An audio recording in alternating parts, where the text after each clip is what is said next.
Okay, now let's see the program, the actual program which will check for palindrome. It will be exactly the same way we discussed previously. Here we'll define a variable, a as an array, to input a string.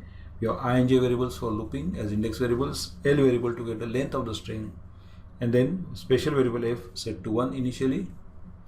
Now that is set to 1 initially, and suppose throughout the program we don't change the value of f, it will remain as it is, as 1. Okay, now let's go forward. We have written, we'll be inputting the string using gets function, then we'll get the length of the string. So till this point f equal to already set 1, and L we got, that is length of the string, as 9. Now using two index variables we'll start checking the string, and for that we return for loop like this. For I set to 0 and for j set to length minus 1, that is last index. We have to reach till mid of the string, so it is L by 2. Now L is 9, so L by 2 will be 4, less than 4 will be 3, so I has to reach 3. When it becomes 4 it has to stop. Every time I increments by 1 and j decrements by 1. Now further we are checking for whether ith character and jth character are not matching. If they are not matching, we'll set f equal to 0 and stop the loop. F is initially 1. If this mismatch doesn't occur, f will not change to 0. F will remain 1 only when the loop will stop. We want to see what happens when the loop stops. F is set to 1. For loop works. If mismatch is not found, f will still remain 1. So at this point, value of f will be 1. Other way, f is set to 1 initially. String is input. Loop starts checking.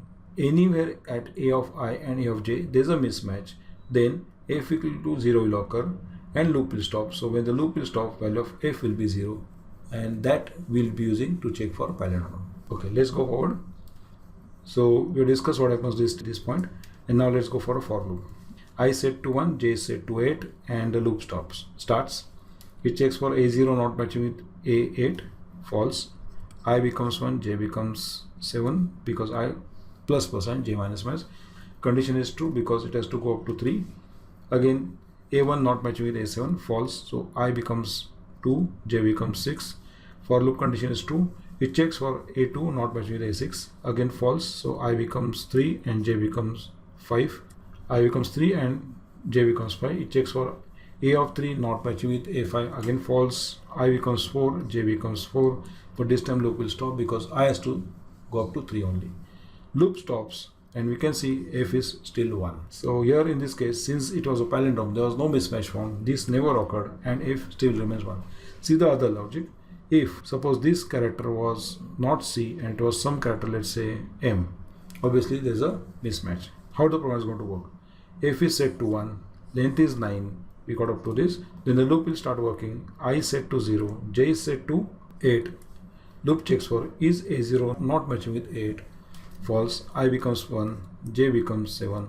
Checks for a1 not matching with a7, false. I becomes 2, j becomes 6. This time checks for is a2 not matching with a6, yes.